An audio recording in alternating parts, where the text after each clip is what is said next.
Good morning, everyone. It is a pleasure to join you for this morning's conversation. Um, I wanted to start our conversation by just framing a bit of the context in which we gather and then look forward to questions and the discussion. Uh, Certainly, we all recognize that we gather in this moment where we are grappling as a country with multiple pandemics. Certainly, the pandemic of COVID-19 and the impact that it's had on health throughout the country, the disparate impact it's had on communities of color and low-income communities in particular. Black and Latino folks are 3 times as likely to get COVID, twice as likely to die from COVID when they do get it. But we also are grappling with economic crisis as a result of COVID-19, which has had a disparate impact on, again, Black and Latino communities. Folks have experienced loss of employment, loss of income. We have 14 million kids today who are food insecure. And we are also gathering in a moment where we're grappling as a nation with the legacy of systemic racism and the impact on all of us of 400 years of anti-Blackness in the United States. And so we grapple with these multiple pandemics, and they all have consequences for education. As Chris mentioned, this all comes on top of pre-existing inequities in our society. We, for too long, have given the least to the students who need the most. Low-income students and students of color get less access to early childhood education, less access to resources in their schools. We've shown at EdTrust that there's a $1,800 gap in spending per pupil between those districts that serve the largest numbers of students of color and those that serve the fewest. So we are spending, as a nation, $23 billion more on those districts serving the largest numbers of white students than we're spending on the districts serving the largest numbers of students of color. Low-income students and students of color are less likely to have access to the strongest teachers, less likely to have access to advanced coursework like advanced placement, international baccalaureate, dual enrollment, less likely to have access to school counselors. Consider that as a country, we have 1.7 million kids who go to a school where there's a sworn law enforcement officer and no school counselor.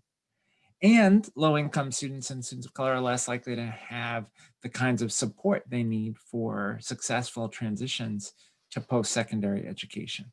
All of those inequities existed before COVID, and COVID has only served to exacerbate those.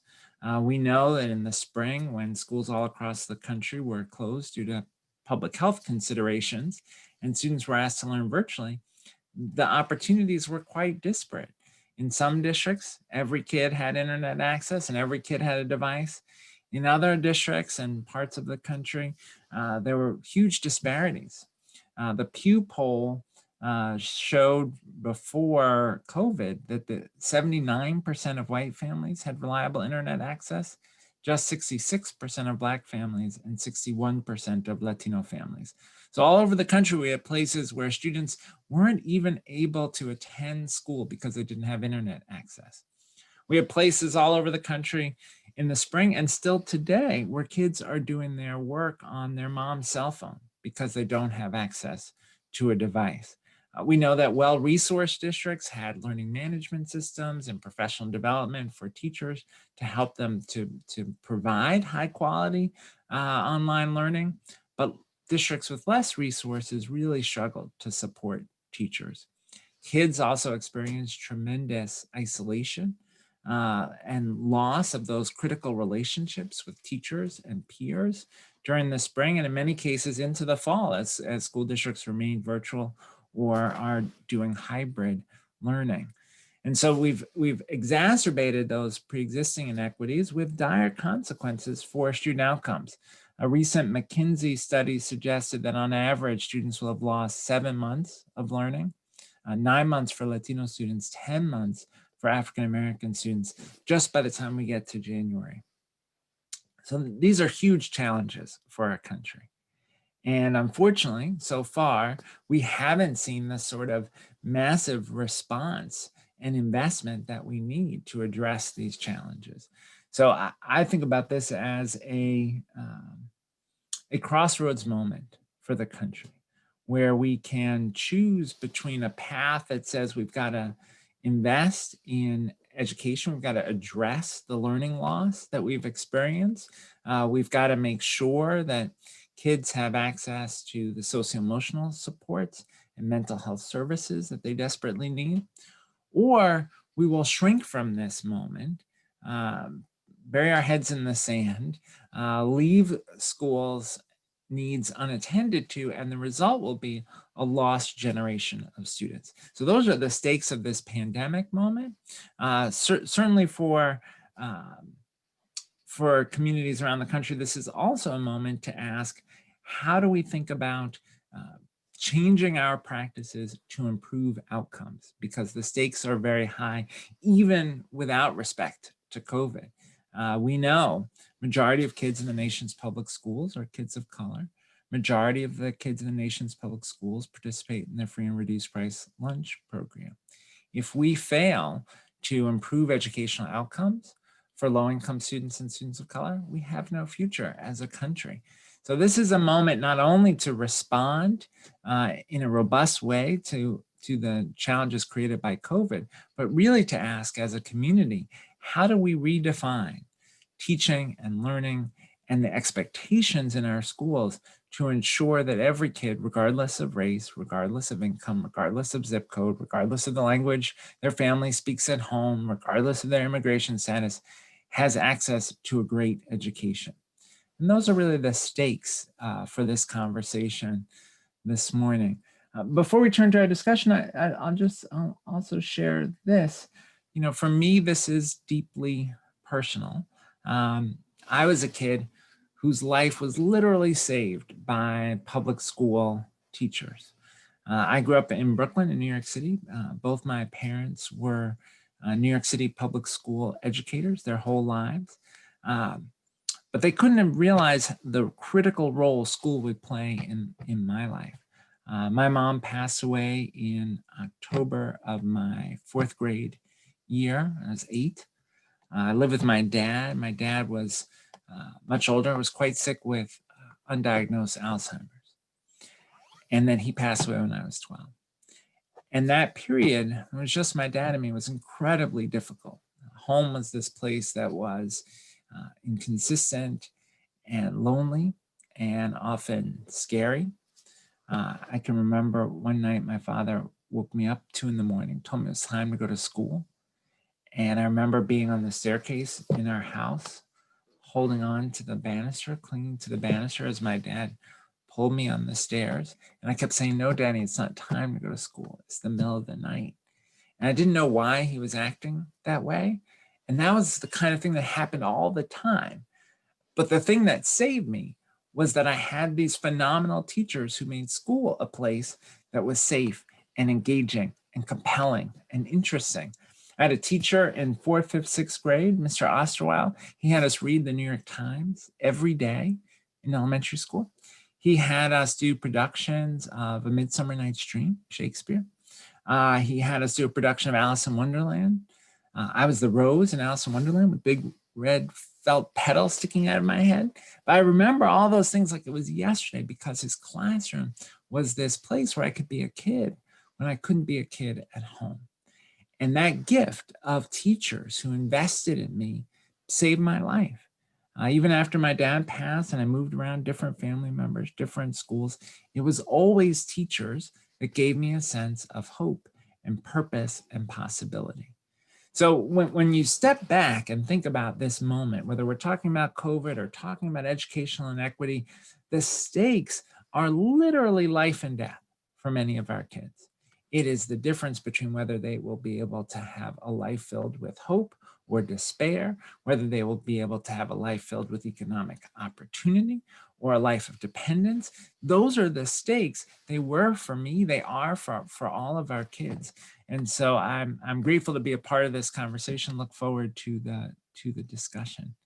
Thanks again for letting me join you, and we'll turn to questions.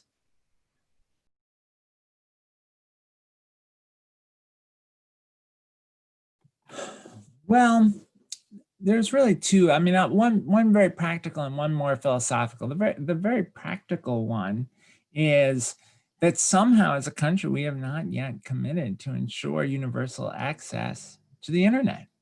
I taught high school social studies. I often think about the New Deal period and, FDR coming out of the Great Depression realized that to access the 20th century economy, you needed electricity. And so there was a Tennessee Valley Authority and this massive national effort to make sure everybody had electricity. Well, we need that today around the internet. It just cannot be that we have kids and families who can't access not only K-12 education, can't access higher education, can't access the internet for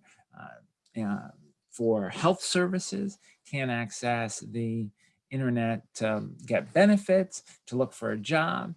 Today, in the 21st century economy, the internet is essential to participating in modern life. And so we need a massive national effort, to get internet connectivity to rural communities, to ensure that in low-income communities, folks have access to the internet. So that's very practical. We knew in the spring that we would need that in the fall, as we could expect that some schools would be still remote, that some schools would have to do hybrid, that schools might open and then have to close back up, depending on the progress of COVID. And yet we didn't do the things necessary as a country to ensure universal internet access. So that's one. Two, more philosophically, I would say, we still don't have a culture where we say we want to do for all kids what we would do for our own kids.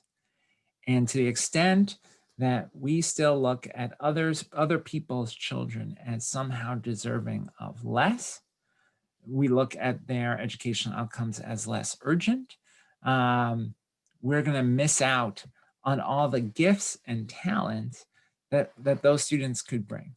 Our low-income students, our students of color, our English learners, our students with disabilities have these tremendous gifts that they could contribute to their community and to the country, but we have to invest in them just as we would invest in our own children.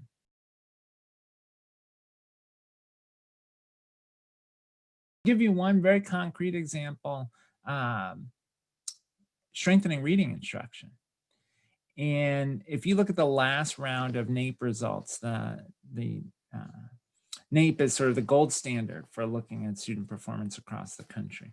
In the last round of NAEP results, one of the few bright spots, a state that was making real progress, was Mississippi. Now, lots of people think of Mississippi as struggling. They're often, 50 or 49 on various rankings.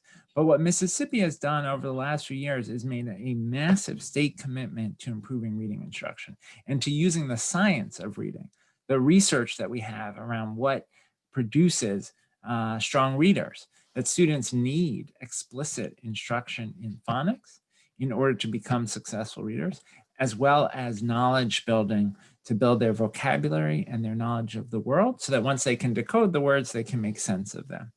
And Mississippi has made a massive investment there. There are a number of districts around the country that have seen big gains because of diligent efforts to build on the science of reading. I think about Steubenville, Ohio, a sort of working class district in Ohio that's seen big gains, particularly in their elementary schools, as a result of a focus on the science of reading.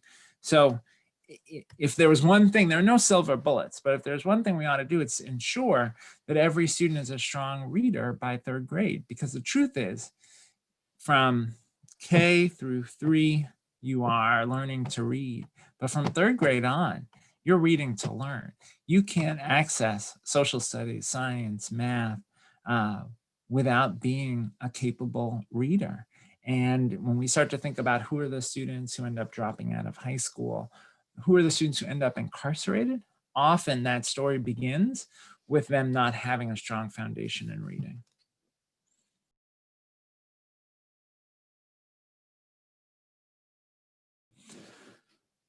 Again, there's no silver bullet. Certainly a strong reading foundation is critical there.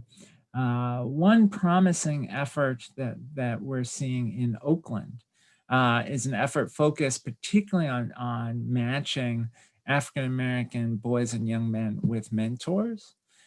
so that there are strong relationships to support their success.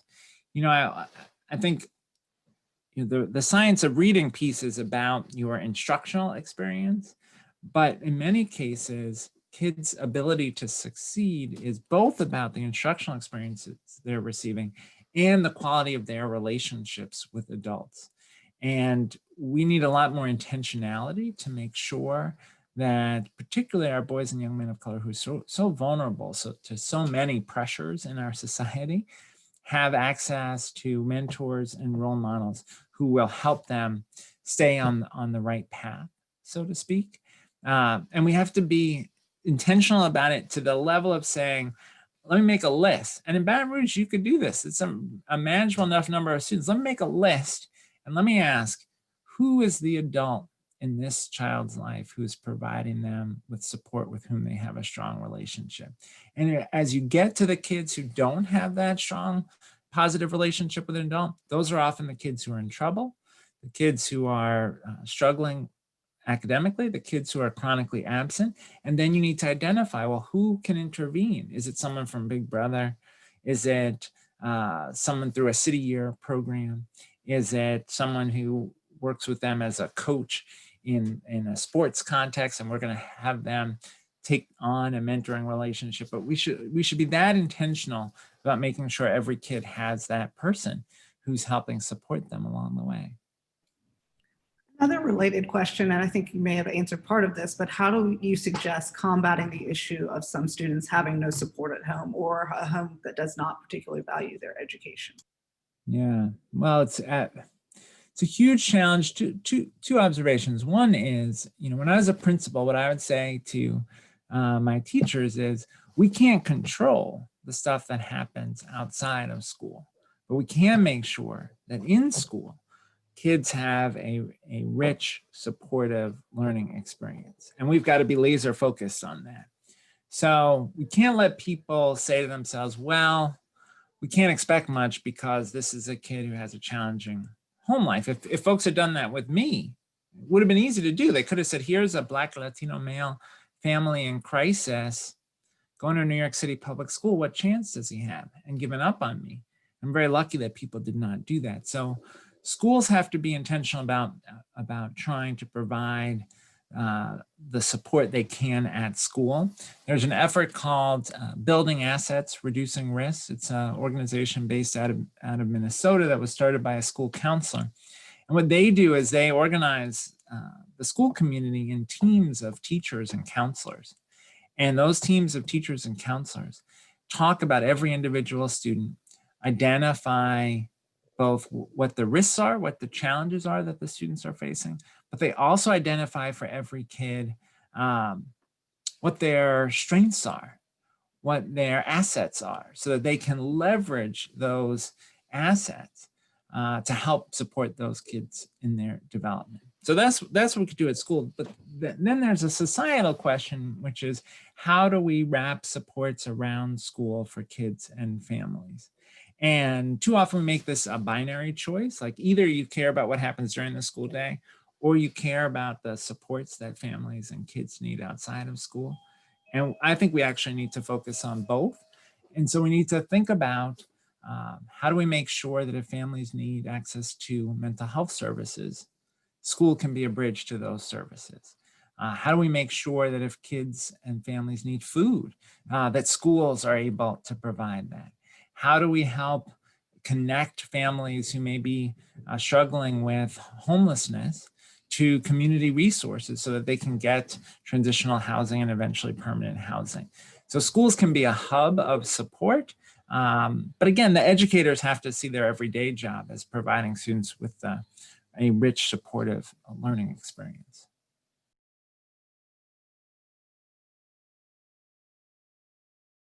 Well, I think what we need is both the data and transparency and a strategy to intervene, right? And I think part of what happens is too often people feel like tests and accountability are used for ranking and sorting rather than for intervening and supporting, right? And so to my mind, we need the assessments because we need to know who's struggling with reading, who's struggling with math, which schools are having the most difficult time so that we can allocate resources. But then we need to follow that with interventions, professional development for teachers, additional learning time after school or in the summer, high dosage tutoring, which has a very strong evidence base, right? Where we match kids with tutors to work with them in small groups to address their academic gaps. And so some of the resistance that we see to assessments and data disaggregation is people who feel like we have a high accountability, low support environment, and that never goes well. What we need is high accountability, high support, right? Where folks know that when we've identified a challenge, we're going to respond with adequate intervention. And I think that will help build confidence that the assessments aren't an attempt to blame or to stratify, but rather an attempt to lift up the folks who need more help.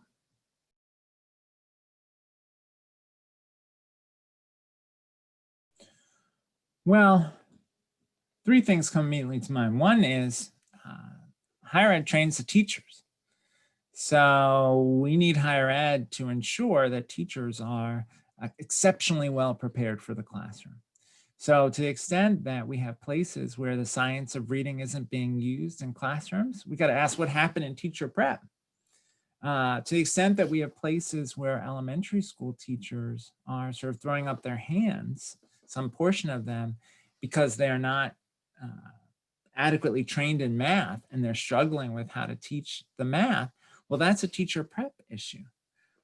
To the extent that we have an inadequate level of diversity in our teacher workforce, majority, as I mentioned, a majority of our kids are kids of color. Only 18% of our teachers are teachers of color. Only 2% of our teachers are African-American men.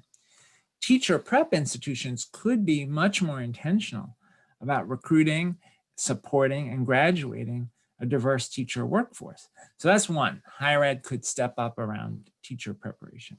Two, dual enrollment. I think we have a tremendous opportunity. I know this is a issue that our Ed Trust team is working on in Louisiana with both higher ed and K-12. Dual enrollment, where students can take college classes while in high school, can be very powerful. It can both accelerate students' academic achievement, but also shift their aspirations, where students say, oh, I could be a college student, especially for first-gen students. That dual enrollment class can be the moment where they realize their own tremendous potential. Not to mention that if they get dual enrollment credits, that can actually make college more affordable for them because they show up on campus with credits already paid for. So that's a second opportunity. A third is colleges and universities need to make sure that they are doing all they can to diversify who they admit. We just did a study at Ed Trust called Segregation Forever, and we looked at the nation's selective public colleges.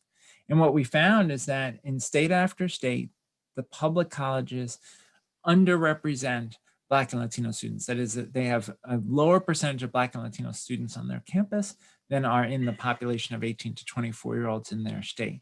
But more than that, in a majority of cases across those 101 selective public colleges, they are serving a lower percentage of Black students today than they were 20 years ago. We're going in the wrong direction. So colleges and universities can step up to recruit a diverse population, to recruit at high schools that serve large numbers of low-income students and students of color. And that would be a powerful contribution, not just to K-12, but to the future of our country.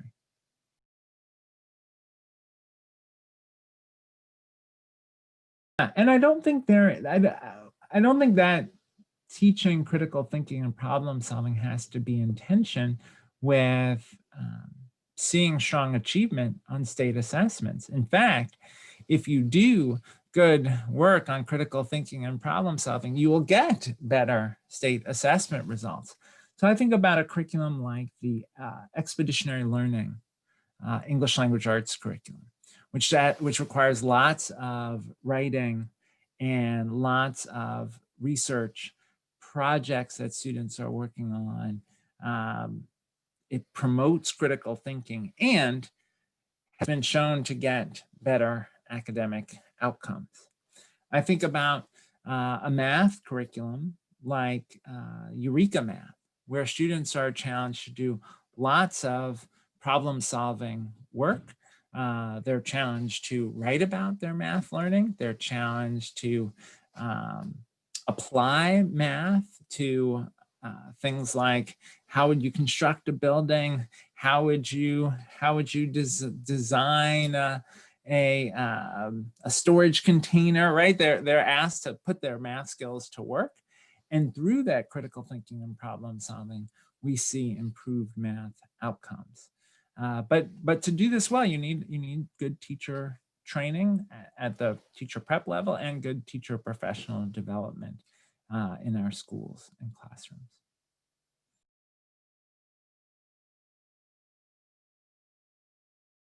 No silver bullets, right? I think you need certainly leadership that is laser focused on improving outcomes for every student and that is willing to hold all of the adults accountable for continually generating new ideas for how to help students succeed, right? That has a mindset that we're going to try intervention A, and if that doesn't work, we're going to try B. And if B doesn't work, we're going to come up with C. And if C doesn't work, we're going to put our minds together and we're going to figure out an option D. And we're going to keep trying until we figure out how to help kids be successful. I think about Chicago public schools and their work on freshman on track indicators.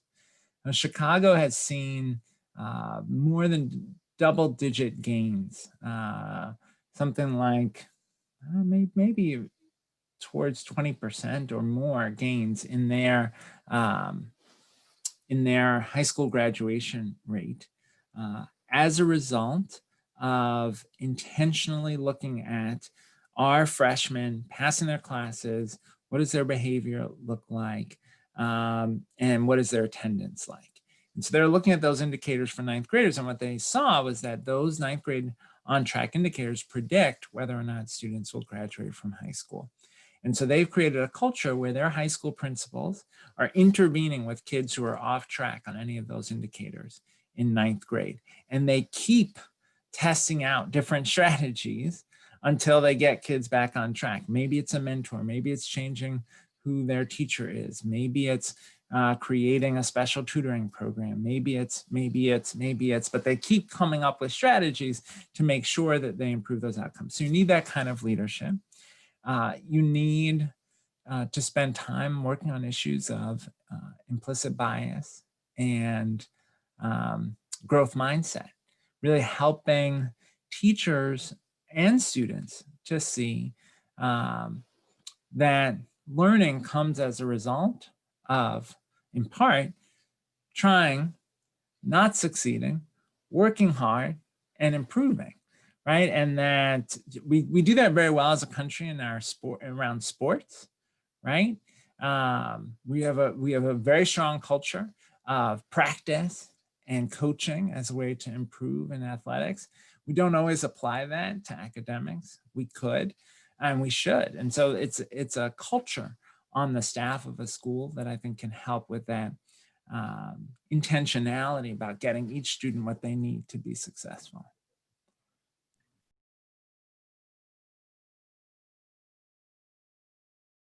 I mean, I worry about that. I did an event last night actually with a few pollsters on the current election. And what's striking is actually when you poll people, they do rate education high as an issue that they care about. And particularly if you lay out some of the kind of critical education questions in this moment around the pandemic, people actually get even more passionate about education as a priority issue.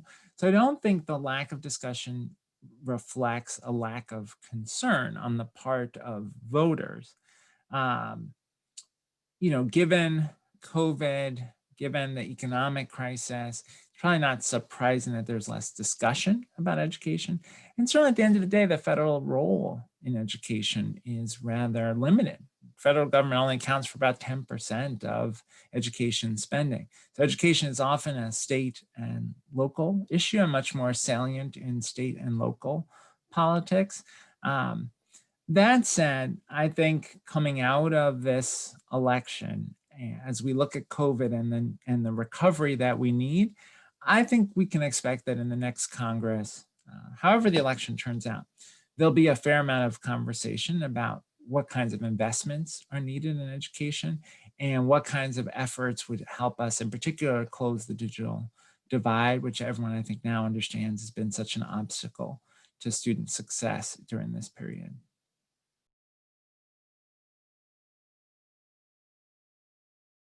I think that's a mistake. I mean, to me, the kinds of stuff that we're doing in magnet programs and gifted and talented programs is the kind of stuff we should want to do with all kids, and we should want to do it early.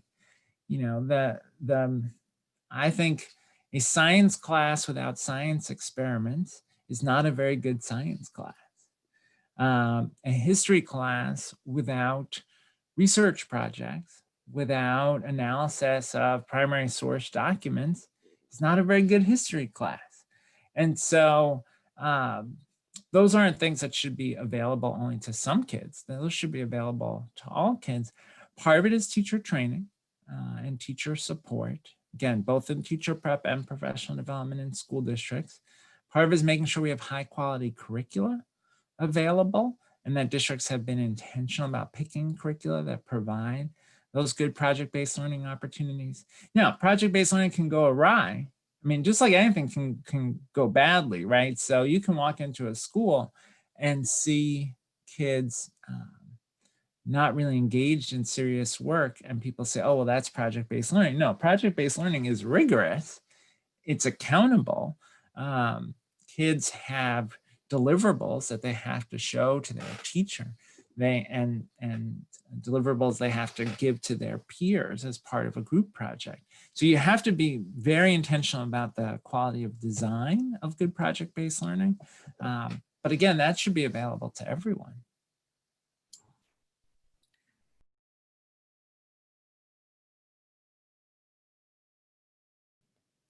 So maybe I'll be a little bit provocative with some of these. I mean, one is, you know, and Chris mentioned last year's event marking the Brown anniversary. We've never lived up to Brown versus Board of Education. We have a system as a country where we segregate students by race and by class. And the reality is, if we isolate low-income students of color in a subset of schools, what often happens because of how our politics work is those schools get less resources. And so to my mind, we ought to live up to Brown. We ought to make sure that all students have access to a quality education regardless of race. We ought to have schools that are racially and socioeconomically integrated. I live in Montgomery County, Maryland. One of the things I love about our community is that there has been an intentionality about housing policy and school assignment policy that ensures that our schools are racially and socioeconomically integrated. And from my perspective, that results in a better quality of education, not just for students of color and low-income students, but for all students. The evidence is that learning in diverse contexts creates better problem-solving skills, better skills at taking the perspective of another person, prepares you better for the 21st century work world.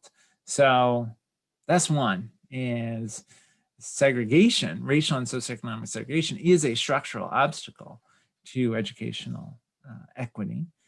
Two, how we approach early childhood, that we have some kids who on the first day of kindergarten, and I'm sure you've had this experience of being in an elementary school classroom, in a kindergarten classroom, and some kids are holding the book upside down, right? And they're holding the book upside down because they're so unfamiliar with letters, right? And that's the achievement gap in kindergarten. They're behind in kindergarten. And that is because we have a society where some students are getting these high quality experiences 0 to 4, and other kids are getting very little 0 to 4. So I think we ought to have universal access to quality education 0 to 4. Now, that could be in a variety of different settings. Doesn't necessarily have to be in a school setting, could be in a church setting, could be in a community-based center setting, could be in a family care setting, but all kids should have that quality early childhood preparation. That is a big structural obstacle because kids are coming in already behind at the start. And then third, I would say we have we let issues of implicit bias in particular cause us to give opportunity to some kids and not all kids.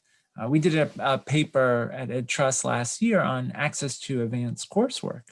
And what we showed is that Black and Latino students are disproportionately likely to go to schools where you can't take 8th grade algebra, AP classes, IB classes, gifted and talented programs at the elementary level. But even when they're in schools where those programs are offered, they are disproportionately underrepresented in those programs. So you have 8th grade algebra, but in the school, but Black and Latino students are in those classes in much lower percentages than white students. And I think a driver of that, without question, is a set of biases and assumptions about who's capable and who's not.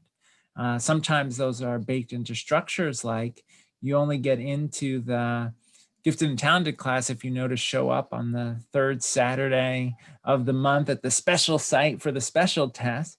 And so social capital plays a role as well. But again, we ought to see ourselves as investing in all kids. We can't afford to just pick a few kids for investment.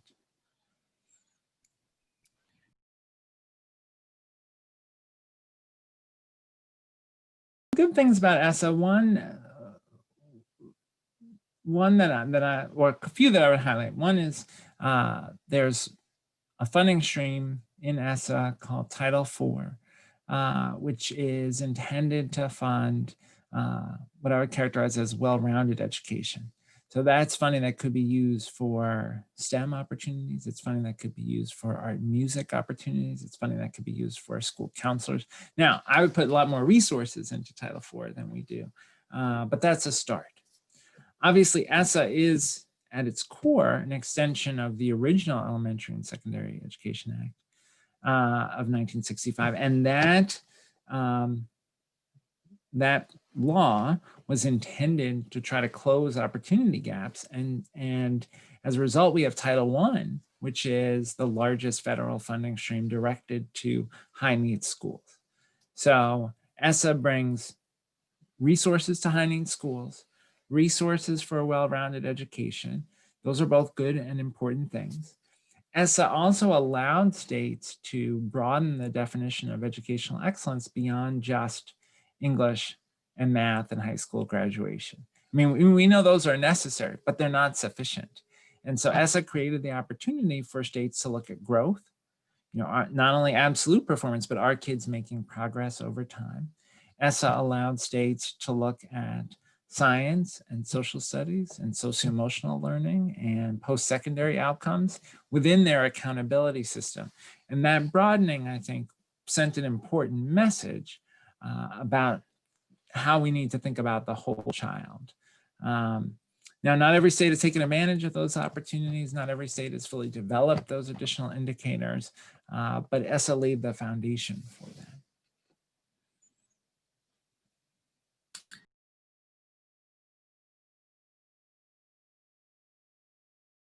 Well, I think charters can be a very positive force in public education when well regulated. And so I would give the example of Massachusetts, where charters, the charters in Boston are getting significantly better, not only short-term academic outcomes, but better long-term outcomes around college placement and success, particularly for low-income students of color. Now, Massachusetts, high bar to get a charter, rigorous oversight of charter performance, and a willingness to close low-performing schools. I would contrast Massachusetts with Michigan. Now, Michigan has a terrible charter law. And so Michigan has what I would characterize as a proliferation of low-performing, many of them for-profit charters that are serving kids quite poorly. And they don't have the kind of rigorous oversight you would want. And I think one of the challenges for folks who are supporters, as I am, as President Obama is, of high quality public charters, is that our arguments are undermined by the Michigans of the world, where you have these deeply problematic charter sectors. I wish more states had a charter law more along the lines of what Massachusetts or New York has done. I think Louisiana has a promising track record around charters being a positive force in terms of academic outcomes for students. But the charter sector nationally, I think, has not done the self-policing that is necessary. To my mind, good charters ought to be making the case to shut down the bad ones, because that is true to the original vision of charters, right? It's supposed to be a contract, more autonomy in exchange for more accountability. And we haven't always seen that contract enforced around the country.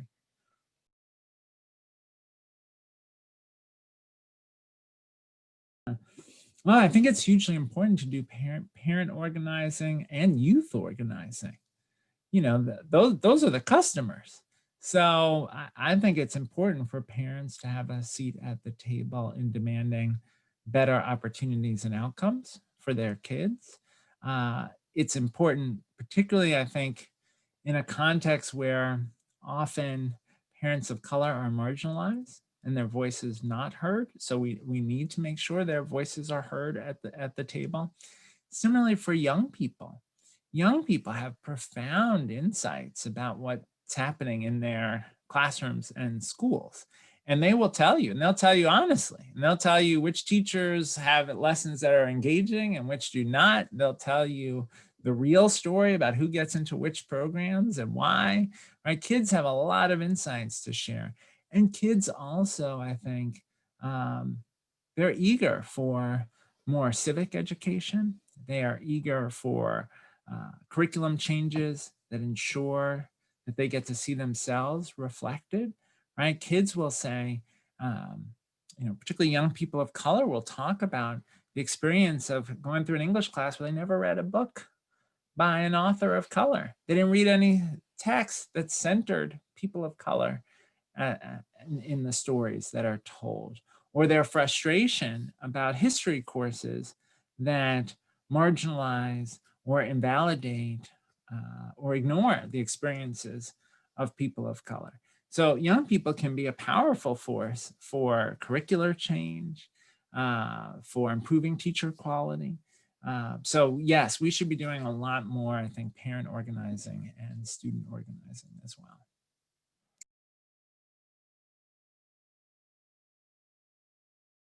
Well, it's great. It's great to join you this morning. I appreciate the opportunity. I appreciate that Baton Rouge is a community where, you've got 125 folks who are excited to be on a Zoom this morning to talk about how to improve educational opportunity going forward. And I know there are big challenges.